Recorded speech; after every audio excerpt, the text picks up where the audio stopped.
Sean Pickett here with Sales Integrity. Thank you for stopping by the Sales Integrity Podcast. Today we continue our discussion on the topic of prospecting on purpose. So without further ado, let's get today's episode rocking and rolling.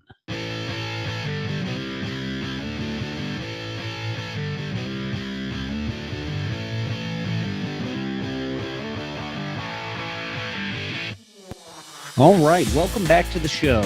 Last week, we introduced a new podcast series topic, as we call it, titled Prospecting on Purpose. And I mentioned that I'm writing a book, and the book's title is Prospecting on Purpose.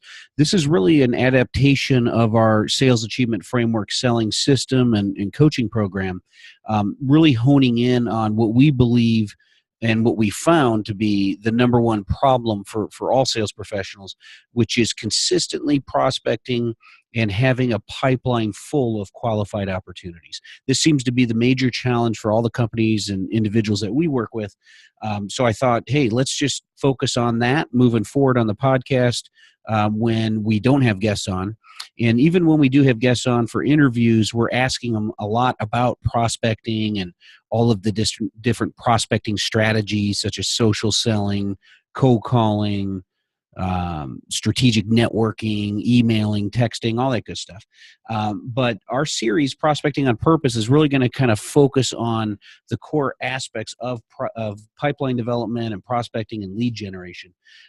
As I mentioned last week, 44% of salespeople give up after one follow-up, and 80% of sales require 5 follow-ups. So 44% of salespeople have an 80% probability that they won't close the sale, right? And that got a lot of people's attention. A lot of people were sharing that on social media. So I appreciate the feedback on those that were sharing that. But we're going to focus on a different stat today. And I mentioned this briefly last week, but that one, the stat I'm going to focus on today is 50% of sales time is wasted on unproductive prospecting. And the source for that is the B2B lead. They did some research and they came up with this out of their research, this stat. And again, let me read it to you. 50% of sales time is wasted on unproductive prospecting. So today we're going to focus on that. Given that, when we look at the prospecting on purpose system, as I'm writing the book, I mind map this out. But really there's 3 sections of the book and 3 components of the prospecting on purpose system or program. The first one is establishing credibility. The second one is systemizing sales campaigns. And the third one is generating more leads. Today, we're going to focus on establishing credibility. When we talked about that last week and I introduced that as a concept, I talked about the sales achiever mindset. And really that has 3 components. The first one is, understanding what it truly means to demonstrate integrity as a sales professional. The second one is make your sales pop to achieve your goals, which is really centered around preparation, organization, and productivity. And then the third one was, learning and applying the 6 core competencies of top sales achievers. If you didn't listen to last week's episode, you should go back because I talk about those at length during that episode. There's 3 more concepts I'm going to introduce and focus on for this episode as it relates to establishing credibility. The first one is conducting research. The second one is curating content. And the third one is creating content. Okay. So conducting research needs to occur first so you really understand your target audience and what I refer to as their CIGs, C-I-G, CIGs. And CIGs stands for challenges, issues, and goals. A challenge is typically problem-oriented, negative in nature, pain-oriented, something that causes people to move quickly to try and address. And so that's what a challenge is. A goal, as we know, is forward-looking, future-looking, positive-oriented, growth-oriented. And an issue sits in the middle. It's not a challenge, not a goal. It's neutral in nature. And it occupies space, time, and attention. You can't ignore it. And if you ignore it long enough, it becomes a challenge. If you address it early enough, it becomes a goal. So challenges, those are really related to the problems that your customers, your prospects are facing. And by far, as human beings, we're far more apt to move quickly to overcome a challenge or deal with a problem than we are to try and achieve a goal. And a good example of that is your personal health and wellness. If you're starting to have your right arm or left arm tingling, you're getting short of breath, and you feel like you have a heart attack coming on, you're probably going to address that right away because that's a problem. If your goal is to lose 20 pounds in the next 3 months, that's not an immediate gratification thing. So that's kind of out in the future. It's not as gratifying for you now. There's no sense of urgency causing you to move on that right away. So you might procrastinate on that and push it aside, especially if you're dealing, putting out fires, as they say, or dealing with distractions or problems that are popping up that call for your attention immediately. So as sales professionals, you're best suited to focus primarily on addressing challenges, but just understand that there's also issues and goals, and you can weave that into your messaging. So that's just something to understand. We'll go through that more in future episodes, all about that systemizing sales campaigns and coming up with your messaging. But I just want to foreshadow that as it relates to establishing credibility, you first want to get into the mind of your buyer, the mind of your customer, really empathize and understand what they're dealing with, the outcomes they're looking to achieve through the use of a product, service, or solution like yours. They don't just wake up and say, I really want to buy something today, right? But they are thinking about that problem that they got to go address right away. Their problem that they're dealing with, those challenges that they're trying to overcome. And if they've minimized those, and they're looking at issues that are looming that could become problems, and if they got both of those in hand, they're in great shape, then they probably are driving towards achieving goals. So just keep that in mind as it relates to establishing credibility. You're really going to want to focus on your customers' primary CIGs, challenges, issues, and goals. And then you're going to want to conduct research to make sure that you're addressing those CIGs through the use of your product, services, and solutions. And the way you're going to kind of create and construct your messaging is not going to be product focused. It's not going to be product or service focused. It's going to be more of a solution focused approach in really mapping your product and service to those CIGs. Okay, so just keep that in mind. And I thought, what better way to teach that lesson than to share just a quick snippet of one of the coaching sessions I conducted recently with one of my clients to set the stage. They sell software. It's a software product. It's in the Salesforce App Exchange, and it really is geared towards helping the sales organization, sales professionals, sales leaders who are using Salesforce as a CRM system to instantly populate missing data into their CRM system. So we've all used CRM systems. If you have, accounts that you're going after, strategic accounts, and you go kind of get those all set up in your system, you realize I don't have all the contacts. And if I do, maybe it's stale or outdated data. Maybe I don't have their email addresses or their phone numbers. This, with one push of a button, allows you to instantly have the latest data that's updated and that's real data instantly populated into the missing records. And now you can focus on going to market, reaching out to strategic accounts and contacts there, versus trying to go and search for all that information, waste time with that. So I wanted to set the stage there because I'm coaching an individual. So it's one person that I'm coaching. They're a new rep. We're ramping them up. So the company's doing the orientation, training them on the product.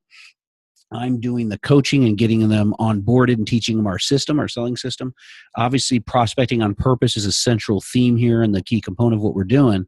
So they happen to have a target market of VPs of sales, sales executives they're going to call on to try and sell this solution to help their sales teams become more productive. So I focus in quite a bit on educating this individual on the real root cause, through research here, conducting research, understanding the target audience, understanding their challenges, issues, and goals, not just focusing on selling a software product, but understanding what that software product will help them achieve in terms of outcomes and what their goals are, but really understanding the pain points. Okay. So I wanted to set the stage because I thought it would be great just to go zone right in on a coaching session, take a little snippet of that so you can hear how I'm coaching this individual. And I'm talking all about establishing credibility, prepping to establish credibility before he calls on these executives, and really as it relates to the research game.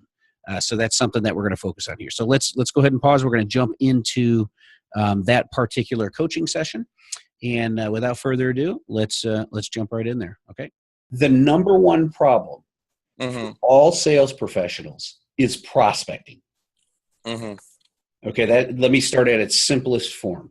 So prospecting is always going to be that number one challenge. The reason why is numerous studies out there show that most sales professionals don't have enough qualified opportunities in their sales pipeline to achieve their quota. Okay, so other studies show that if you go analyze a sales professional's sales pipeline and all the opportunities they have in it, roughly 60% of the opportunities are qualified, 40% are not. So if they're spending time on the 40% that's not qualified, that will never close anyways, that takes their time and attention and focus away from the 60% that actually is real, that they would have a better chance of closing, okay? And then furthermore, if you took the 40% completely out and said, nope, okay, you're done with that, only focus on the remaining 60%, even if they closed every single one of those deals that were remaining, they still wouldn't have enough opportunities in their pipeline to achieve their quota with 100% closing ratio. So the biggest problem is sourcing leads, prospecting on the front end of the sales pipeline of the funnel, sourcing those leads, getting qualified opportunities in their pipeline, just constantly prospecting. That's the biggest problem. So you have a solution that's tackling that problem, a component of that problem, right? And that's going to capture their attention. So just realize you're in a very hot niche here where if you call in and you're well researched and coached up and trained like we're doing with you right now, and you call in and you have the right messaging based on what you're learning right now, you're really going to capture the attention of these executives because they know it's a problem, right? And so we're going to come up with questions about that, but you've hit two key niches, two key like subtopics within the big topic of prospecting being the problem, which is the completeness of data, the inaccuracy of data, right? Those are two different things, completeness and inaccuracy. Both those things slow sales professionals down from being able to prospect. So if it slows them down and they're not actually doing the prospecting as much as they could be doing it, as effectively, as efficiently as they could be doing it, they're never going to have enough opportunities in their pipeline to achieve their goals. And how that matter, why does that matter to the sales executives that you're going to call on and the company leaders? Because if their sales reps are consistently below the line is quota, budget, target, goal, whatever it's called, it's different organizations, but it's how they're measured. They're either above the line or they're below it. The majority, they're going to be below that line. A good bulk of the sales force will be below the line. They always will be if they don't solve this problem, the prospecting problem. And the way you're going to attack it is, hey, I know two root causes as to why prospecting is a problem, why your sales reps don't have enough opportunities in their pipeline to achieve their goals. It's inaccurate, or the completeness or incompleteness of data and inaccuracy of data, right? Those are the two problems. It's incomplete, it's inaccurate, right? So why does that matter to you as a sales executive?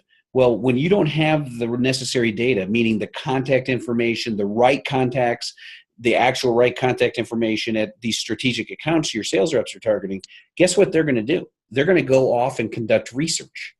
Well, sales professionals aren't really analytical, right? They're more right brain, not left brain, right? So right brain is the creative, the communicative side. Left brain is analytical, research type side. So you're putting sales professionals, you're putting human beings that in an uncomfortable situation what they're not really good at to begin with, right? And so they're going to take longer to do it because they know it's necessary. They have to do it to be able to achieve their goals, their sales and income goals. So they're going to begrudgingly do it. And when you begrudgingly do something, it's going to take you longer to do it. But you will do it. The good sales reps will do it, right? The bad ones will say, that's too hard, I don't want to do it. And then they're going to exist as long as they can before they get fired. But the good ones are going to do it and begrudgingly do it, and it'll take them longer to do that. When it comes to researching on the internet, finding names, collecting those names, finding the contact info, the phone numbers and the email addresses, then going and doing the second thing that they're not good at, which is data entry. So I'm conducting research, I'm doing data entry. Those are two things that salespeople hate. That's why most salespeople don't like to use CRM systems, because it requires you conducting research and doing data entry, right? Right. Does that make sense so far? Sure. So I'm going to answer your question, but I wanted to go through the storyboard so you really understand the true essence of the challenge of the problems that these, why the problems even exist. Because if these executives, you capture their attention and they're going to poke you with questions, they're going to keep peppering you, ask you, well, why? Why is it a problem? What do you guys do to solve it? You're going to understand exactly what the root cause is, what the problem is, and then how you solve that problem, right? And so basically all of that leads up to two primary problems for your sales professionals as it relates to your CRM system, specifically in building sales pipeline. Number one, the data is incomplete. Number two, the data is inaccurate. Right? So incomplete data means it doesn't exist in your system. Inaccurate data means the data you do have in your system is not accurate. It's stale. It's not up to date, right? Because people change jobs. They move on. They're not the right people, or the contact information is not right. So those are big problems. We solve that through Data Amp. So then you can get, if they say, well, how do you solve that? Well, with one push of a button, you can complete data. And that data is going to be accurate because it's completely integrated with Inside View, and they have an entire team that constantly is refreshing all the data out there at all these accounts to make sure it's the freshest, most up-to-date information. So that's our partner. We've integrated with them. You push a button, it'll instantly update all that data with the latest data, so it makes it complete and it's fresh. So now your salespeople don't have to worry about spending hours and hours conducting research and doing data entry. Now they have the right data with the one button push, and then they save it, off they go, and they can figure out, how do I get into these accounts and start reaching out to them. That's better research time. The research on how do I want to, what are my prospecting strategies to get in these accounts? That's much better use of my research time, and it's much more fun for sales reps. They don't like conducting research that's mundane and coming up with, I'm just finding information, because they're always going to believe someone else could do that or technology could do it. Someone who's an admin can go do that, or technology can go do it, right? In this case, technology is going to help them. And then the data entry, they're going to do the same thing. Someone else can do it, or technology can do it, right? So they're going to always think those things, and they're not going to want to do them. But nobody can come up with their strategies, their prospecting strategies to reach out to these accounts like they can. This is them putting together their game plan. Right? Mm-hmm. Which, by the way, you and I will be putting that together coming up in the coming weeks as you're going to reach out to companies. It's a lot of fun, as you'll see, coming up with your strategies and your game plan to start reaching out to these target market prospect companies, right? So that's what their research is going to be on. And then off they go, and they can start reaching out, using these various prospecting strategies that they select to penetrate into these accounts, right? So that's a better use of their time. So now you know why 50% of all prospecting time is wasted, because it's wasted on research and it's wasted on data entry. Mm-hmm. Right? Mm-hmm. So that is something that is absolutely important, and that will capture the attention for these VPs of sales.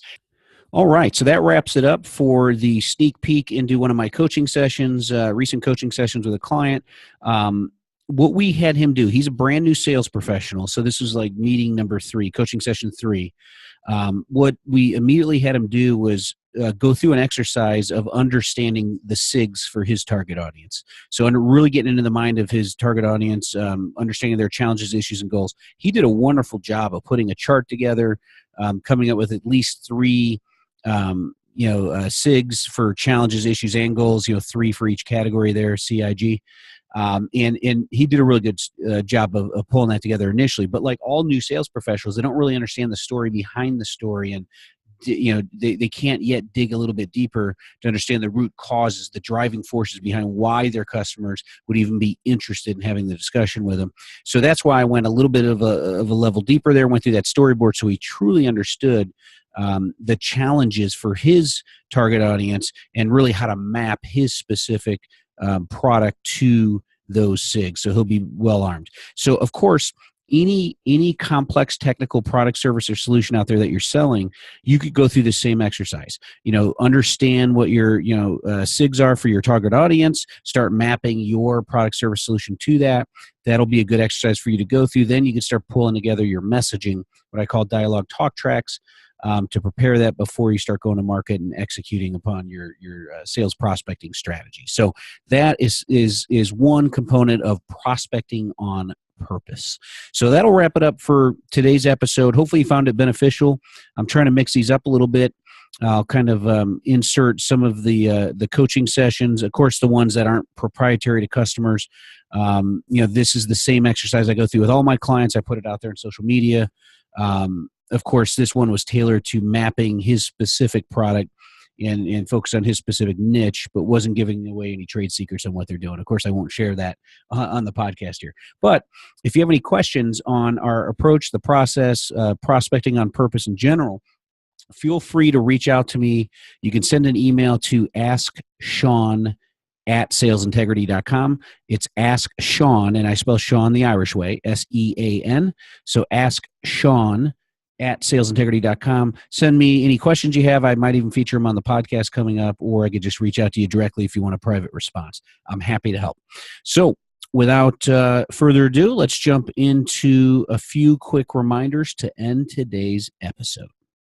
All right. Reminder number one, if you haven't signed up for our free 7-day video email course titled 7 Steps to Master the Game of Complex Technical Selling, then you should do so right away. Go ahead and visit mastercomplexselling.com. Again, it's mastercomplexselling.com. Reminder number two, if you want to ask a question and have me feature that on the podcast to answer your question, then just send an email to asksean@salesintegrity.com. Again, it's Ask Sean, and I spell it Sean. So Ask Sean at salesintegrity.com. Number three, if you haven't already done so, please rate the show. If you've been listening a few times and you get a sense of what the show is about and you feel comfortable, I greatly appreciate a 5-star rating and a quick 1 to 2 sentence review. You could do so on iTunes. Just search for the show and then click the ratings and reviews and go ahead and just add it there. And then final reminder, if you haven't already joined one of our 2 B2B Tech Sales Professionals group, you could do so on either Facebook or LinkedIn. Just go ahead and search for B2B Tech Sales Professionals, and it'll pop up, and you could just join right there. So once again, thank you for listening to today's episode. Go out there today and help your customers buy what they want, what they need, and what benefits them. And most importantly, go out there and make it a great day.